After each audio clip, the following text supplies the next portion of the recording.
الحمدللہ رب العالمین والصلاة والسلام علی سید المرسلین اما بعد فاعوذ باللہ من الشیطان الرجیم بسم اللہ الرحمن الرحیم۔ پڑھیے الصلاة والسلام علیک یا رسول اللہ وعلی آلک واصحابک یا حبیب اللہ۔ الصلاة والسلام علیک یا نبی اللہ وعلی آلک واصحابک یا نور اللہ۔ درود پاک پڑھنے کے بے شمار فضائل و برکات ہیں، بہت ساری احادیث اور واقعات فضائل درود میں ملتے ہیں۔ قرآن مجید فرقان حمید کی ایک بڑی مشہور و معروف آیت ہے، اور وہ آیت شاید بچے کو یاد ہوتی ہے، اس کو آیت درود بھی کہتے ہیں۔ ہم ہزاروں بار شاید اس آیت کو سن چکے ہوں گے، پڑھ چکے ہوں گے، لیکن آج اس آیت کے تحت شاید ہم ایسا کچھ سننے جا رہے ہیں جو بہت سارے عاشقان رسول پہلی بار سنیں گے۔ پہلے آیت پڑھ دیتا ہوں، اس کے ترجمے کو سن لیتے ہیں اور پھر بات کو آگے بڑھاتے ہیں۔ اللہ کریم قرآن مجید فرقان حمید کے 22ویں پارے میں سورہ احزاب میں ارشاد فرماتا ہے، ان اللہ وملائکتہ یصلون علی النبی یا ایہا الذین آمنوا صلوا علیہ وسلموا تسلیما صلی اللہ علی النبی الامی وآلہ صلی اللہ علیہ وسلم صلاۃ وسلام علیک یا سیدی یا رسول اللہ۔ آیت کا ترجمہ کیا ہے؟ اللہ قرآن میں فرماتا ہے، بے شک اللہ اور اس کے فرشتے درود بھیجتے ہیں اس غیب بتانے والے نبی پر۔ اے ایمان والو، تم بھی ان پر درود اور خوب سلام بھیجو۔ قرآن مجید فرقان حمید میں اپروکس 6600 کے قریب آیتیں ہیں۔ ان آیتوں میں بتایا جاتا ہے کہ 500-550 کے قریب وہ آیتیں ہیں جس میں احکام قرآن ہیں، قرآن میں آرڈرز دیے گئے ہیں، امر جس میں ہمیں کچھ نہ کچھ کرنے کے بارے میں فرمایا گیا ہے۔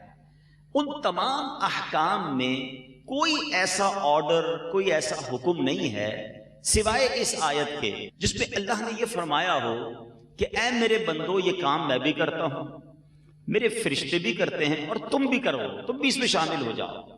There is only one and only آیت of قرآن جس میں اللہ فرما رہا ہے، اے ایمان والو، اللہ اور اس کے فرشتے اس غیب بتانے والے نبی پر درود بھیج رہے ہیں، اب تم بھی اس میں شامل ہو جاؤ، تم بھی اپنی جھولیاں بھر لو۔ اب ذرا سمجھیے گا اس سے درود کی اہمیت۔ اللہ کریم نے تمام نبیوں کو معجزات اور کمالات سے نوازا۔ حضرت آدم علیہ السلام کا ایک کمال کا یوں سمجھیے کہ اعجاز ہے کہ اللہ کے تمام فرشتوں نے حضرت آدم علیہ السلام کو سجدہ کیا۔ یہ اعزاز اور کسی نبی کو حاصل نہیں ہوا، یہ بہت بڑی بات ہے۔ مگر علماء بڑی پیاری بات فرماتے ہیں کہ حضرت آدم کو سارے فرشتوں نے سجدہ کیا اور زندگی میں ایک بار کیا۔ میرے آقا کی شان یہ ہے کہ صرف فرشتے نہیں بلکہ رب خود نبی پاک پر درود بھیج رہا ہے۔ یہ ایک بار درود نہیں بھیجا گیا، یہ نہیں کہا گیا کہ اے ایمان والو، اللہ اور اس کے فرشتے درود بھیج چکے، اب تم بھی درود بھیجو۔ عربی کا قاعدہ ہے، یہاں پر جو لفظ یصلون لایا گیا یہ کنٹینیو ورب پر دلالت کرتا ہے، یہ اس فعل پر دلالت کرتا ہے جو مسلسل جاری ہو۔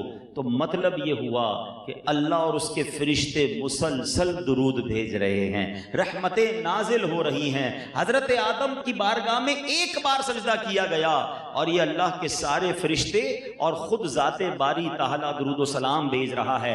ہاں، یہ تطبیق، یہ کیٹیگرائز کرنا بہت ضروری ہوگا کہ علماء فرماتے ہیں ہمارا اور فرشتوں کا درود بھیجنا اور ہے، اللہ کا درود بھیجنا اور ہے۔ اللہ کا درود بھیجنا کیا ہے؟ اللہ اپنی رحمتیں نازل فرما رہا ہے، اور بندے اور فرشتے اللہ کی بارگاہ میں دعا کرتے ہیں کہ اللہ ہمارے آقا و مولا صلی اللہ تعالی علیہ وآلہ وسلم پر اپنی رحمتیں نازل فرما۔ تو سبحان اللہ۔ اب ہم آتے ہیں کہ یہ بات تو کلیئر ہو گئی کہ یہ کام مسلسل ہو رہا ہے۔ اب اللہ کے فرشتے کتنے ہیں جو یہ درود بھیج رہے ہیں؟ اللہ کریم قرآن مجید فرقان حمید میں ارشاد فرماتا ہے، وما يعلم جنود ربك الا هو، اللہ فرماتا ہے اور تیرے رب کے لشکروں کو اس کے علاوہ کوئی نہیں جانتا۔ اللہ کے لشکر کتنے ہیں، اللہ کی مخلوقات کتنی ہیں، اس کی کوانٹٹی کتنی ہے، وہ اللہ کے سوا کوئی نہیں جانتا۔ ملائکہ کی تعداد اس سوائے اللہ تعالیٰ کے کوئی شمار نہیں کر سکتا۔ اچھا ایک بات اور یاد رکھیے گا، اللہ کے تمام لشکروں میں سب سے بڑا لشکر جو ہیں وہ فرشتے ہیں۔ فرشتوں کی تعداد کا اندازہ ایک حدیث سے لگائیے گا کہ اللہ کے نبی صلی اللہ علیہ وسلم فرماتے ہیں آسمان چرچرایا، یعنی آپ نے دیکھا ہوگا کسی سٹیج پر بہت سارے لوگ جمع ہو جائیں تو کبھی کبھی سٹیج سے آوازیں آنے لگتی ہیں، چرچرانے لگتا ہے۔ اللہ کے نبی فرماتے ہیں صلی اللہ تعالی علیہ وسلم آسمان چرچرایا، اور اس کو چرچرانے کا حق ہے، کیونکہ قدم بھر بھی ایسی جگہ نہیں ہے جہاں کوئی فرشتہ رکوع یا سجدے یا قیام میں ہو۔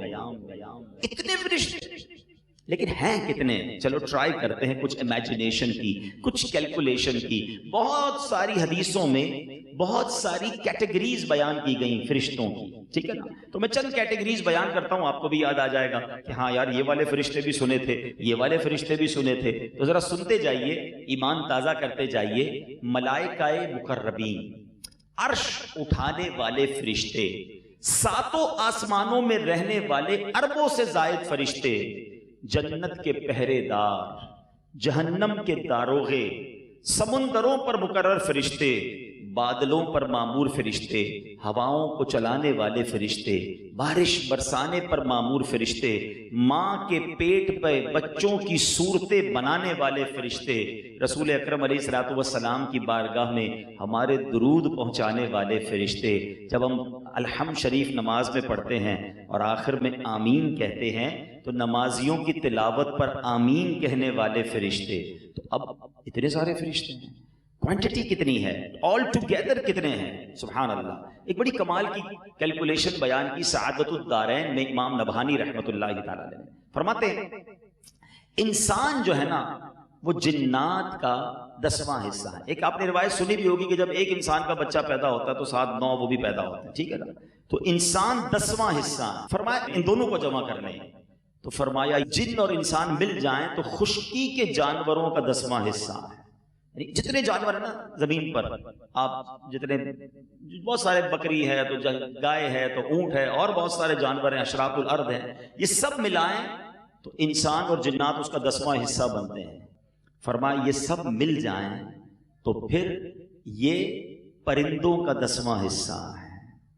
اتنے پرندے ہیں دنیا میں، ایک ایک درخت پر بعضوں کا جو جنگلات ہوتے ہیں نا اس میں بہت پرندے ہوتے ہیں۔ فرمایا یہ سب مل جائیں تو یہ بحری جانوروں کا 10واں حصہ ہے۔ 67% آف دا ورلڈ پانی پر ہے۔ ایک تحقیق میں نے پڑھی تھی کہ اگر ساری دنیا میں کھانا ختم ہو جائے، گوشت ختم ہو جائے، سبزی ختم ہو جائے، فروٹ ختم ہو جائے، اناج ختم ہو جائے، پھر بھی سمندر جو ہے وہ 100 سال تک دنیا کو خوراک پرووائڈ کر سکتا ہے، اتنی اللہ نے وہ مخلوق رکھی ہے۔ اب فرمایا یہ سب مل جائیں تو یہ زمین پر موجود فرشتوں کا 10واں حصہ ہے۔ فرمایا یہ سارے مل جائیں تو یہ پہلے آسمان پر موجود فرشتوں کا 10واں حصہ ہے۔ فرمایا یہ سارے مل جائیں تو یہ دوسرے آسمان پر موجود فرشتوں کا 10واں حصہ ہے۔ یہ سارے مل جائیں تو یہ تیسرے آسمان پر موجود فرشتوں کا 10واں حصہ ہے۔ اب کیلکولیٹر جواب دے رہا ہے، اب کمپیوٹر جواب دے رہا ہے، let's calculate till the 7th sky, 7ویں آسمان تک پہنچ جاؤ، اسی کیلکولیشن سے جانا ہوگا۔ اور فرمایا یہ سارے مل جائیں تو یہ کرسی کے فرشتوں کے مقابلے میں چھوٹی سی جماعت بنتے ہیں۔ یہ سب ملا لو تو فرمایا یہ سب عرش کے ایک پردے کے فرشتوں کا 10واں حصہ ہے۔ فرمایا عرش کے پردوں کی تعداد 6 لاکھ ہے۔ Nobody can calculate the quantity of angels۔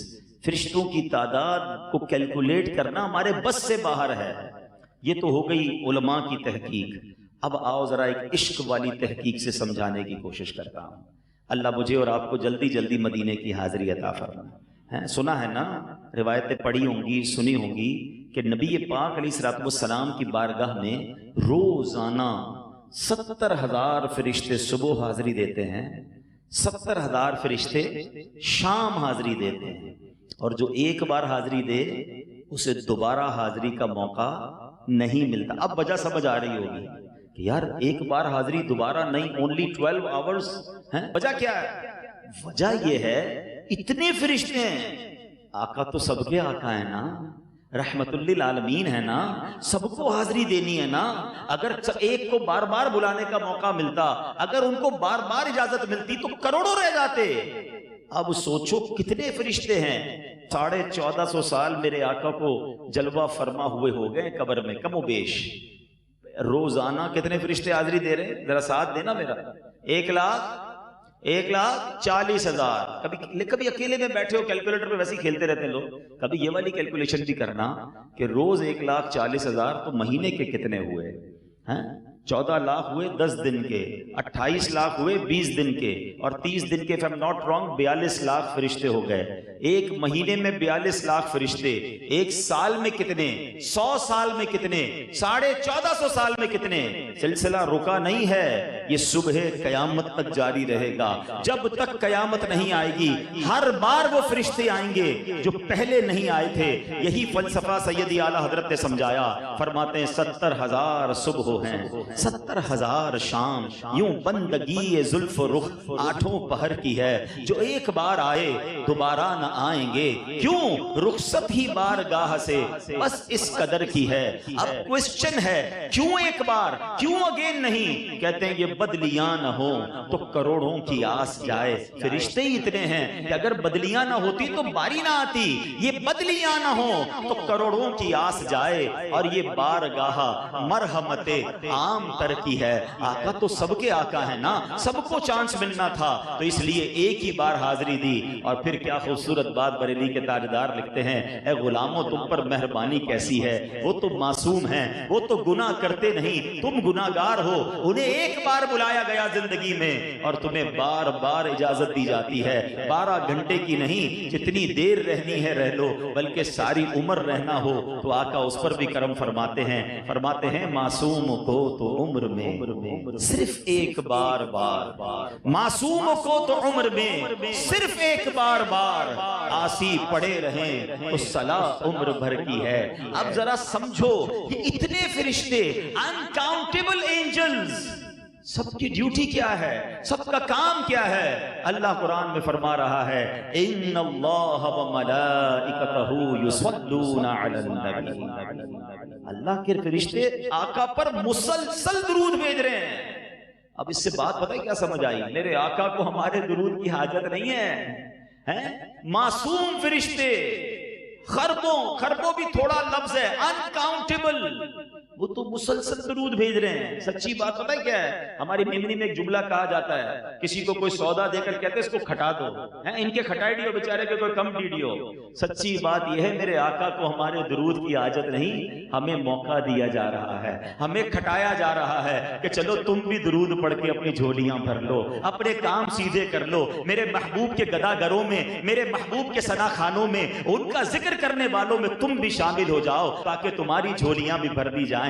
اللہ اکبر۔ سچی بات یہ ہے کہ درود پاک ہمارے بھاگ جگانے والا وظیفہ ہے، درود پاک رحمتوں کو نازل کرنے والا وظیفہ ہے۔ میں ایک اور بات کر لیتا ہوں، اللہ کے حبیب علیہ الصلوۃ والسلام فرماتے ہیں جس کا مضمون ہے اللہ نے ایک فرشتہ میری قبر پر مقرر فرمایا ہے کہ جب کوئی میرا امتی مجھ پر درود بھیجتا ہے وہ فرشتہ اس کا اور اس کے والد کا نام میری بارگاہ میں بھیجتا ہے۔ میں آپ سے پوچھتا ہوں دنیا میں جب آپ کو کسی سے بڑی محبت ہو اور کوئی آ کر آپ کو کہے کہ آپ کا نام ادھر لیا گیا تھا، کتنا اچھا لگتا ہے؟ کیا واقعی میری بات ہوئی تھی؟ کیا واقعی میرا ذکر ہوا تھا؟ چلو اور آسان کر دیتا ہوں، ہر کسی کو اپنے پیر سے محبت ہوتی ہے۔ اگر آج کوئی آ کر آپ سے کہے کہ آپ کا ذکر آپ کے پیر صاحب کے پاس ہو رہا تھا، آپ کا نام ادھر لیا گیا تھا، آپ فوراً کہیں گے اچھا واقعی میری بات ہوئی تھی، ذرا بتاؤ نا کیا کہا تھا، کیا ذکر ہوا تھا؟ بندہ 2-3 بار پوچھتا ہے کیونکہ جس سے محبت ہو ادھر نام لے لیا جائے بندے کی طبیعت ہری بھری ہو جاتی ہے۔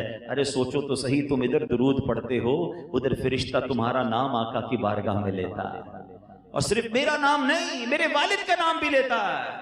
اور جو روز 100 بار پڑھے تو فرشتہ 100 بار نام لیتا ہے، 1000 بار پڑھے تو تمہاری 1000 بار حاضری لگتی ہے۔ دنیا کا دستور ہے کوئی فقیر بار بار آئے، روزانہ آئے، بندہ کہتا ہے یہ روز آتا ہے، اس کا کام کر دو۔ ارے کبھی تو آقا فرشتوں سے فرمائیں گے میرا غلام روز یاد کرتا ہے، آؤ اس کی بگڑی بنا دیتے ہیں، چلو اس کا کام کر دیتے ہیں۔ اور یاد رکھو ہمارے جتنے بھی غم ہوں، جتنی بھی مشکلیں ہوں، ہمیں بس ایک نگاہ چاہیے، ہمیں فقط ایک نظر چاہیے۔ وہ شاعر لکھتے ہیں نا، یاد رکھو اگر اٹھ گئی ایک نظر، بس کمال ہو جانا ہے، ایک بار توجہ پڑھنے کی دیر ہے۔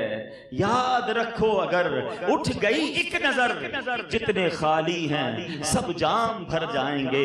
سیدی اعلیٰ حضرت لکھتے ہیں نا، قسمت میں لاکھ پیچ ہوں 100 بل 1000 کج، یہ ساری گتھی ایک تیری سیدھی نظر کی ہے۔ آقا کی نظر پڑھنے کی دیر ہے، سارے غم دور ہو جانے ہیں۔ تو اب میں بھی نیت کر لوں، آپ بھی نیت کر لیں، فضول باتیں نہیں کرنی۔ یہ گھنٹوں جو موبائل کے ساتھ لگے رہتے ہیں اس کو رکھو سائیڈ پر، یہ تحفہ دینا ہے میرے آقا کو۔ روز مجھے درود پاک پڑھنے ہیں، کم از کم روزانہ 1200 بار درود پاک پڑھنے کی نیت کریں۔ اللہ مجھے بھی توفیق دے، آپ کو بھی توفیق دے، اور آئیے مل کر محبت کے ساتھ بآواز بلند درود پاک پڑھ لیں۔ صلو علی الحبیب۔ ویسے تو بہت ساری باتیں کی جا سکتی ہیں، اور سبحان اللہ جب نبی پاک کا ذکر خیر کرتے ہیں تو کبھی کبھی ایک کنفیوژن سی طاری ہو جاتی ہے کہ کیا بات کی جائے اور کیا بات نہ کی جائے۔ ایک بار سیدی اعلیٰ حضرت نے بھی قلم اٹھایا اور نبی پاک کی شان بیان کرنے کے لیے کوشش کی۔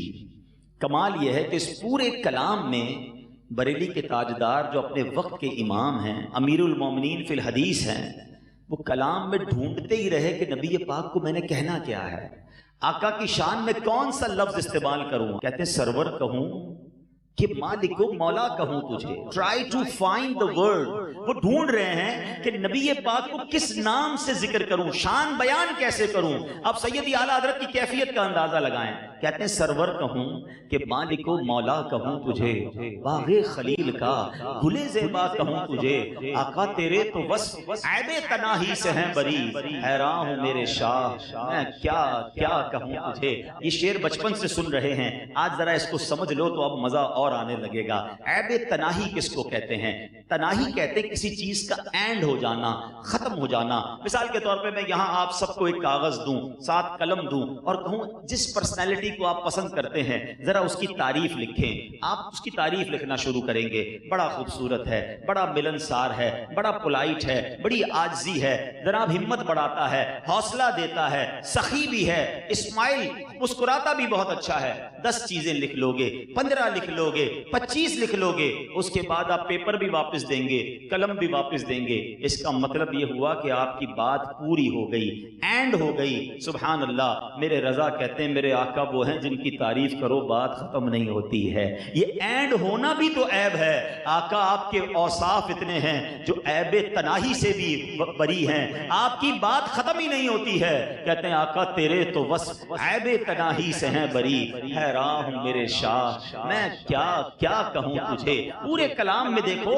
اعلیٰ حضرت کوشش کر رہے ہیں کہ میں نے کہنا کیا ہے، میں نے تعریف کیسے کرنی ہے، الفاظ نہیں مل رہے۔ آخر خود ہی کہتے ہیں کہہ لے گی سب کچھ ان کے ثنا خاں کی خاموشی، چپ ہو رہا ہوں کہہ کے میں کیا کیا کہوں تجھے، لیکن رضا نے ختم سخن اس پہ کر دیا، خالق کا بندہ خلق کا آقا کہوں تجھے۔ اور واللہ آج بھی اگر کسی کو بیان کرنا ہو نبی پاک کی سیرت پر تو وہ اسی کیفیت میں مبتلا ہو جاتا ہے کہ کیا کیا کہوں تجھے۔ لیکن آج میں جس ٹاپک کو کچھ دیر آپ کے سامنے بیان کرنا چاہتا ہوں وہ ہمارے معاشرے میں بڑا ریلیونٹ ہے۔ میں چاہتا ہوں نبی پاک علیہ الصلوۃ والسلام کا ایک کمال بھی بیان کروں اور اس کے ساتھ ہماری ایک عادت کو بھی ہم ڈسکس کر لیں، تاکہ اس عظیم و شان محفل میں ہم سب آئے ہیں تو کچھ لے کر جائیں، کچھ بدل کر جائیں، کچھ میسج لے کر جائیں۔ اللہ کے نبی علیہ الصلوۃ والسلام کو اللہ نے بہت ساری روحانی طاقتوں سے نوازا، آپ کے معجزات اتنے ہیں کہ عقل حیران ہو جاتی ہے،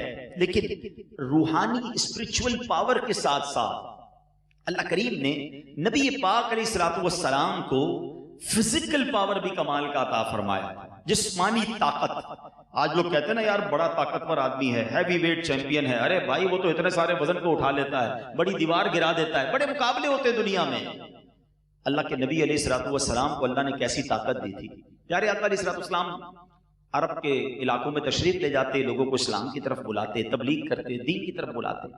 ایک بار نبی پاک علیہ الصلوۃ والسلام ایک جگہ سے گزرے تو ایک اس زمانے کا سب سے بڑا پہلوان، آج کی زبان میں ہیوی ویٹ چیمپئن، اس زمانے کا ورلڈ چیمپئن سمجھ لیں، پورے عرب میں اس سے بڑا پہلوان کوئی نہیں تھا. اس کا دعویٰ تھا کہ مجھے کوئی گرا ہی نہیں سکتا، مجھے کوئی پچھاڑ ہی نہیں سکتا.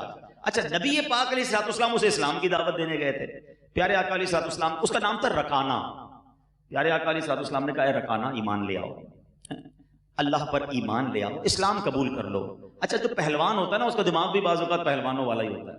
کہتا ٹھیک ہے میں مسلمان ہو جاؤں گا، پہلے آپ مجھ سے کشتی لڑیں اور کشتی میں مجھے گرا دیں، مجھ سے جیت جائیں، میں اسلام قبول کر لوں گا. کیسا عجب چیلنج تھا. اسلام کے دائی آئے ہیں، رب کے حبیب آئے ہیں، اسلام کی دعوت دینے آئے، پہلوان کہتا کشتی لڑو مجھ سے. اللہ کے نبی علیہ الصلوۃ والسلام نے فرمایا ٹھیک ہے، مسکرا کر فرمایا قبول ہے. اب ذرا سوچئے سینیریو کیسا بن گیا ہوگا کہ اس زمانے کا ہیوی ویٹ چیمپئن سامنے نبی پاک علیہ الصلوۃ والسلام، صحابہ جمع ہو گئے، لوگ جمع ہو گئے کہ مقابلہ ہوگا. اب یہ مقابلے میں ہونا کیا ہے؟ ایوری بڈی اس وقت بہت ساری باتیں سوچ رہے ہوں گے. پیارے آقا علیہ الصلوۃ والسلام نے کیا کیا کہ جیسی کشتی شروع ہوئی نبی پاک نے اس کو اٹھایا اور اٹھا کر پٹک دیا. اس کو موقع ہی نہیں ملا. وہ تھوڑی دیر کے لیے تو حیران ہو گیا نا کہ میرے ساتھ یہ ہوا کیا.